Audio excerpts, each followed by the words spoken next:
Gracias. En esta mañana vamos a tener la oportunidad de hablar con la reguladora del Estado de Jalisco, doña Gladys García Godínez. ¿Sí? Muchísimo gusto. Muchas gracias por acompañarnos en este programa Charlie, que es un podcast.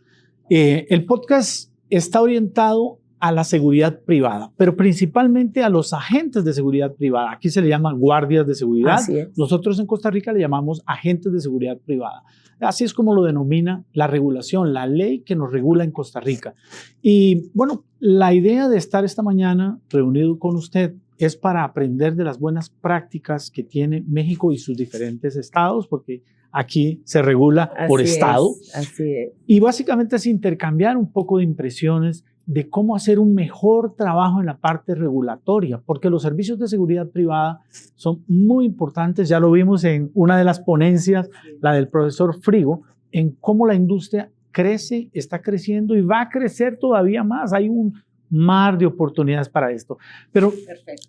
Doña Gladys, cuéntenos un poquito cómo hacen desde el estado de Jalisco para tener control sobre las empresas, que desconozco la cantidad, y de los agentes. Claro.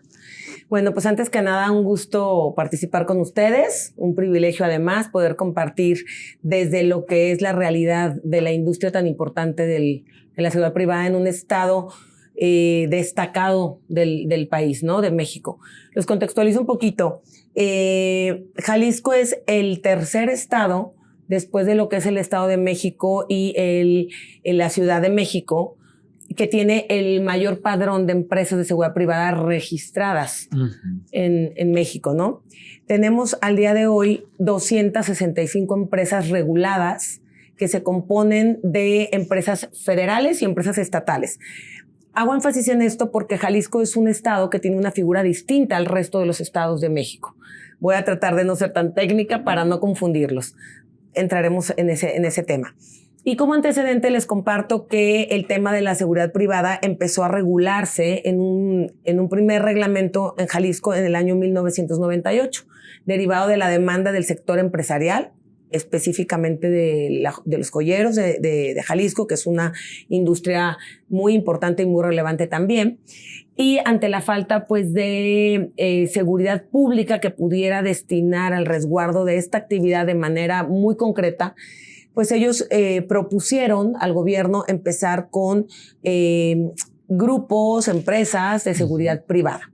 Sí, nuestro reglamento, nuestra legislación actual los denomina como elementos de seguridad privada en Jalisco.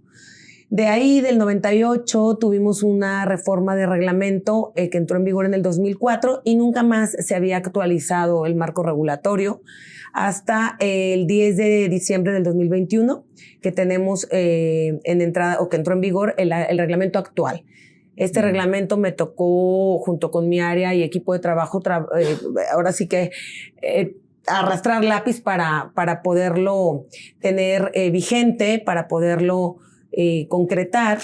Afortunadamente en Jalisco los reglamentos no son aprobados por el legislativo del estado en la Cámara, ¿no? Son aprobados por un área específica del Ejecutivo del estado y eso nos facilitó mucho poder modernizar o actualizar todo el marco regulatorio. Y esto lo hicimos pues conscientes de la realidad, ¿no? De cómo se supera cada día una industria con miles de demandas, ¿no? Entonces, al día de hoy tenemos este reglamento en el que, desde obviamente nuestra perspectiva de autoridad, nos facilita muchísimo la regulación, ¿no? En Jalisco, el área encargada es la dirección que me toca a mí representar, que es una dirección de área como tal que controla, verifica y supervisa la actividad en todo el estado de Jalisco. Usted mencionaba algo bien interesante ahora. ¿Cómo nace? Bueno, nace justamente por la necesidad de seguridad en un determinado sector. Así es. Que es el estado, que son los joyeros. Así es. Y por un vacío en la parte de seguridad pública. Claro. Y eso es lo que pasa. Y así es como nosotros igualmente lo vemos y lo hemos manifestado en el transcurso de las diferentes conferencias. Decía el profesor Frigo, otra vez para citarlo, sí, que la demanda de servicios de seguridad va en aumento y los servicios de seguridad pública no es que estén mal, pero no tienen el mismo, desarrollo por cuestiones presupuestarias. Entonces, ¿quién llena ese vacío? Porque la demanda existe, los empresarios, que en este caso fueron los joyeros, pero habrá muchísimos más empresarios solicitando protección, seguridad y esa necesidad. ¿Cómo cubrir esa necesidad? Bueno, a través de la seguridad privada. Ahí es donde justamente el regulador toma un papel importante, porque es el que está en medio del que compra el servicio y el que lo presta. Exactamente. Ese binomio, por así decirlo, que lo tienen muy bien mapeado en el estado de Jalisco, tiene también sus particularidades. ¿Cómo hacer? Porque debe haber igual de esas 265 empresas ilegales. Claro. ¿Cómo hacer para ir también hacia esas empresas ilegales? ¿Qué se hace en el estado de Jalisco diferente para que esas empresas ilegales, estas 265 son las legales, pero ¿qué hay de la cifra negra? Bueno, efectivamente, en Jalisco hemos sido muy conscientes de lo que implica una actividad como es la seguridad privada. De hecho, a nivel norma, la denominación o la determinación es que son coadyuvantes de la seguridad pública. Si bien, como lo refieres, hay un vacío por la falta de capacidad que yo creo que ocurre en todo el mundo de la seguridad pública. ¿Por qué? Porque, bueno, la población crece y crece, independientemente de la inversión de la pirámide poblacional, pues tenemos hoy por hoy una población enorme en donde los cuerpos de seguridad pública están rebasados, ¿no? Y bueno, como bien lo señalas, pues la necesidad de contar con personal que esté debidamente capacitado y debidamente formado para ser coadyuvante de la seguridad pública en las mejores condiciones, pues se vuelve indispensable, ¿no? ¿Qué hemos hecho en Jalisco? Bueno, para empezar, en esta actual administración que tiene un poco más de 5 años en ejercicio, pues desde el día número 1 fuimos conscientes de lo que era la realidad y la gran necesidad de actualizar nuestra norma. Lo que ya comentaba hace rato, ¿no? Actualizar la norma, el marco regulatorio, para que nos diera elementos coercitivos para poder ejercer precisamente acciones que realmente fueran eficaces para combatir la irregularidad de la industria, ¿no? Tenemos, entre otras cosas, un apartado específico de queja ciudadana o de denuncias de elementos y de empresas que se detecten prestando su servicio fuera del marco legal. Y dentro de las acciones y las atribuciones que tiene la dirección a mi cargo, pues es acudir y ejercer medidas de apremio. ¿Como cuáles? Pues aseguramiento de equipamiento, retiro de personal, clausuras, multas, entre las más comunes, ¿no? Y la mayor sería la revocación como tal, cuando sí tenemos empresas que tienen la concesión o la autorización, pero aún así incurren en malas prácticas, ¿no? Estamos nosotros, la verdad es que bien satisfechos por todo lo que hemos podido avanzar. De la última reunión que tuvimos con la Dirección General, porque somos bien incisivos, tratamos, porque finalmente esta es nuestra atribución, ¿no? Y para eso estamos al frente de un área tan importante. Contrastar el padrón de empresas que tenía registrada la Dirección General con domicilio en Jalisco contra nuestro padrón. Ese ejercicio lo hicimos a finales del año pasado, detectamos solo 90, por aquí ahorita hubo una referencia en el Congreso de 300 y yo, Dios de mi vida, solo 90 que no existían. Y aquí empiezo a meterme en un tema un tanto sensible. 90 que no existían para nosotros Jalisco, regulador Jalisco. ¿Qué hicimos? Las visitamos todas y encontramos 45 empresas que señalaron un domicilio inexistente. Inexistente. Entonces, la preocupación fue, ¿qué está pasando? Tocamos puerta con la Dirección General y nos escucharon. Dijimos, ¿qué vamos a hacer? Porque tú no te cercioras de que ese domicilio exista. Entonces le das la autorización a alguien que es un fantasma. Pues la verdad es que hemos tenido la coordinación muy, muy cercana. Hemos sido escuchados. Y entonces lo que estamos haciendo es que la dirección vaya de la mano con un informe que nos pida a nosotros sobre el antecedente, el impacto o la práctica profesional de estas empresas, para que con base en ese ellos determinen si le otorgan o no la autorización. Y esas 45 que ya fueron detectadas que no, para el ejercicio de su refrendo, pues tendrán que acreditar que realmente el domicilio existe de la mano del Estado, que sí podemos materialmente tener personal que acuda a revisar que las instalaciones se encuentran. Entonces, quitando ese universo de 45, nos quedaron 35, 40 empresas que visitamos y de las cuales pudimos llevar a cabo clausuras y todas las medidas de premio que antes les comentaba, según el caso aplicable, porque bueno, claro, también como autoridad no podemos ir más allá de lo que las atribuciones nos permiten, para lograr que se acercaran y entraran al marco de la regulación. Entonces, eso es lo que hemos logrado, lo que estamos haciendo y lo que siempre hacemos, ¿no? Constantemente, porque es increíble ver cómo cada mes nos cambia el padrón. Empresas que dejan de cumplir y tenemos que dar de baja, o empresas que detectamos y tenemos que llamar al margen de la ley. Y esto último es un fenómeno muy interesante, porque en realidad son empresas que nacen, que mueren, que tienen un tiempo, un periodo de 1 año, 2 años, a veces menos, y vuelven otra vez. Entonces es recurrente el hecho de que haya nuevas empresas. Por eso es que el padrón está cambiando constantemente. Bueno, es ahí donde la labor del regulador se vuelve tan importante. El hecho de que siempre esté supervisando esto. Pero, y esto es a manera de queja, porque tengo que decirlo, en mi país, Costa Rica, no solamente tenemos la regulación para las empresas que ya están debidamente empadronadas, sino que tenemos ausencia de controles y regulación para las que no están empadronadas. Y eso es un lío, porque las empresas ilegales, por supuesto, van a seguir proliferando, van a seguir creciendo, etcétera, sin ninguna medida. Porque están en la impunidad, de cierta forma. No es como pasa con los delitos. Porque se crece exactamente, ¿no? La conducta delictiva en muchas de las ocasiones, pues por la impunidad, ¿no? No hay acciones. Y algo que no sé, y usted lo mencionó ahora, el regulador también del Estado de México mencionó la misma palabra, es coadyuvancia. Claro, y si no se tiene esa coadyuvancia de parte de la seguridad privada con la seguridad pública, ese binomio no estaría funcionando bien. Y si encima de eso está dentro de un marco oscuro porque no se identifican, pues tenemos también un problema mayor, ¿no? Definitivamente que es una gran oportunidad el poder hablar con usted de las buenas prácticas. Y me llevo también, o me voy ahora a una siguiente pregunta. Dentro de las presentaciones que vimos esta mañana, la del señor Simoes tiene que ver con lo que se está pensando en Naciones Unidas. Hasta hace varios años atrás no se tenía conciencia de la industria de seguridad tan grande que es, y hoy día estamos hablando de que Naciones Unidas quiere prestar atención a lo que es la seguridad privada, por varias razones. 1, por el tema de armamento. 2, por el tema de personal que trabaja en seguridad privada. Y por supuesto, porque quiere entender el fenómeno de seguridad privada en los países, que crece y cómo se regula. ¿Cómo vio usted esa noticia de hoy en la mañana?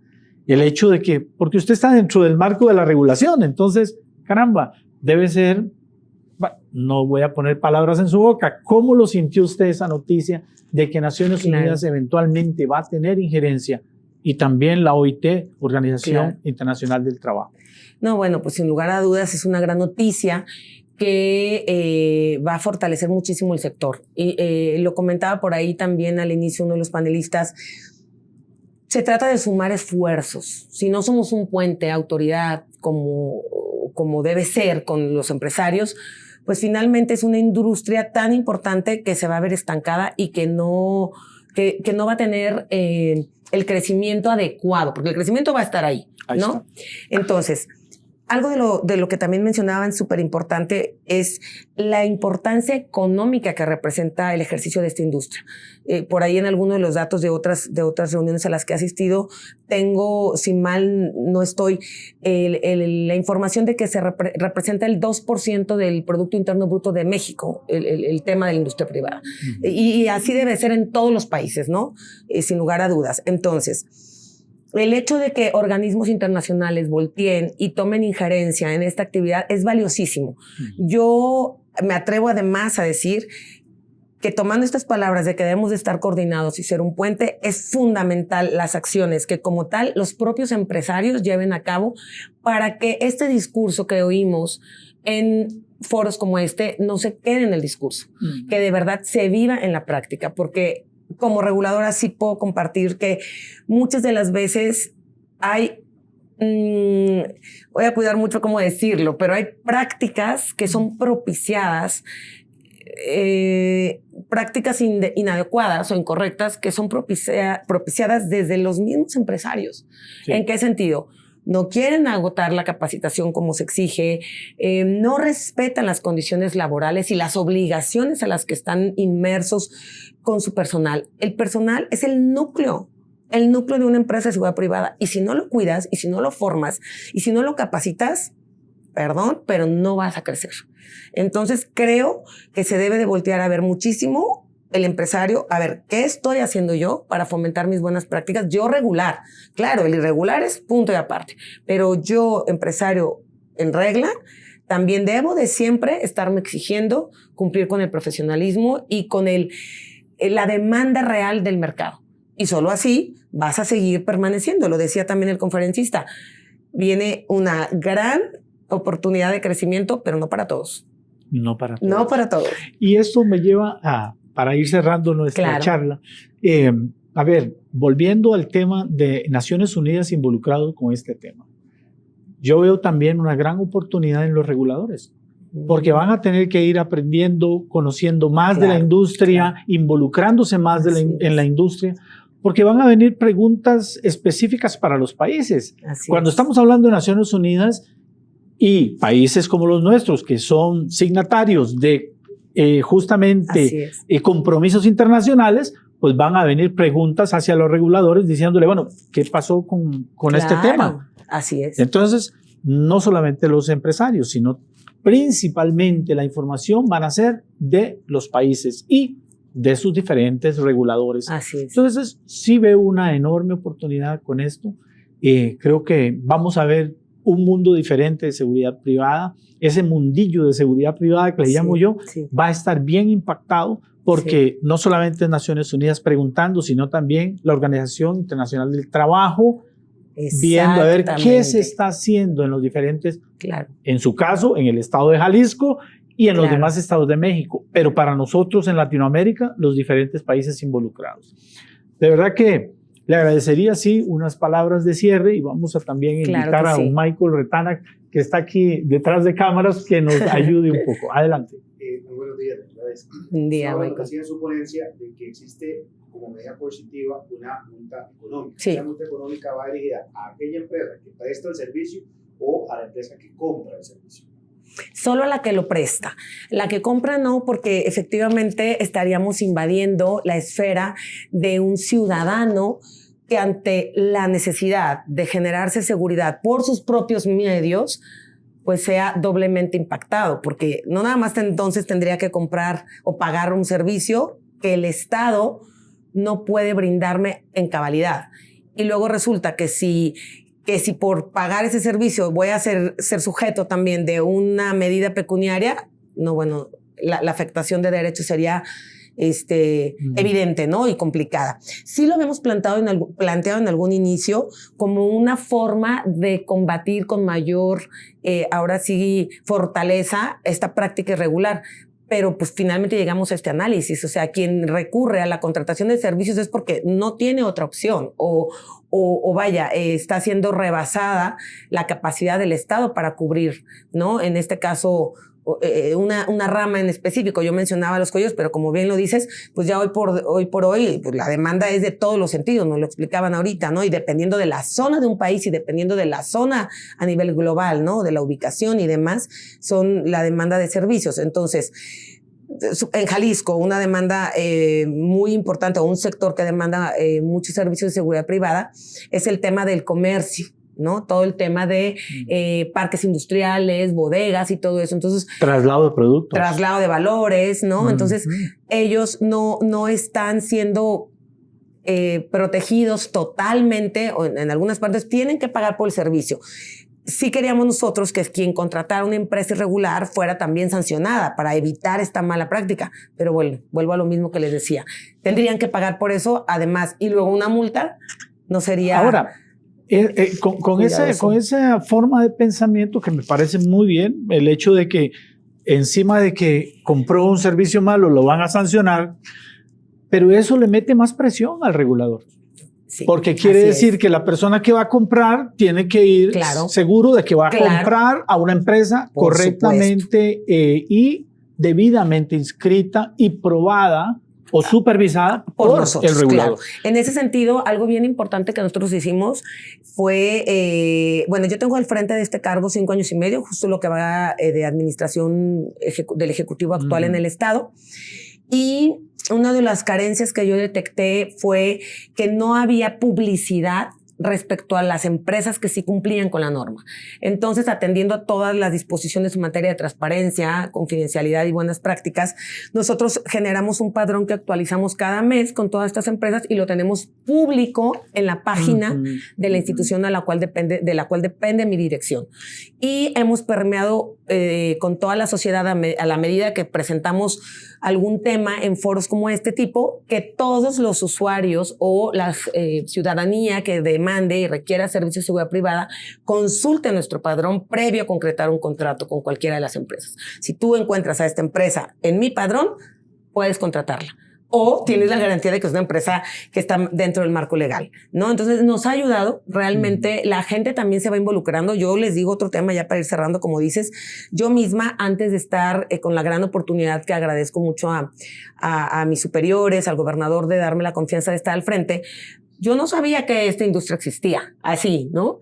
Veía un guardia, un elemento, un personal de seguridad privada y erróneamente creía que era parte de la seguridad pública. Ya cuando entró, empiezas a ver toda esta diferencia que existe y toda esta temática de manera particular. Y entonces eso pasa con toda la ciudadanía. Muchas de las veces desconocen que es un área que está bien regulada por el Estado, pero que no es parte del Estado, ¿no? En su totalidad. Entonces, pues la labor de ir generando conocimientos y permeando toda esta información con la ciudadanía me parece que es importantísima para que también ellos tengan pleno conocimiento de lo que implica en cuanto a obligaciones y en cuanto a garantía de servicios, lo que les presta una seguridad que van a contratar, porque finalmente es su recurso. Pues me encanta muchísimo el hecho de que usted haya levantado ese tema de la falta de información para el consumidor, porque eso estamos hablando, es un consumidor no informado. Y entonces no entiende por dónde viene la regulación y cuáles son los mínimos aceptables para contratar y ver a esa persona en la puerta de su negocio o en la puerta. Claro. Bueno, eso tenemos que ahondarlo y por eso justamente es que el programa Charlie viene hasta acá, viene hasta México y se dedica ¿a qué? A tratar de absorber las buenas prácticas en donde podamos trasladar este conocimiento para el servicio de quien compra, pero también para el servicio de quien lo presta, porque es muy importante. No podemos estar ignorantes de eso. Muchísimas gracias. Al contrario, gracias y los felicito por esta iniciativa y este interés de querer en su país evolucionar, así como nosotros vamos a irnos también retroalimentados con todo lo que vamos a ver en este congreso y pues para eso estamos, ¿no? Para sumar y ir más allá de lo que ahora tenemos en prácticas y mejorar cada día. Muchísimas gracias. Un gusto a ustedes. Gracias.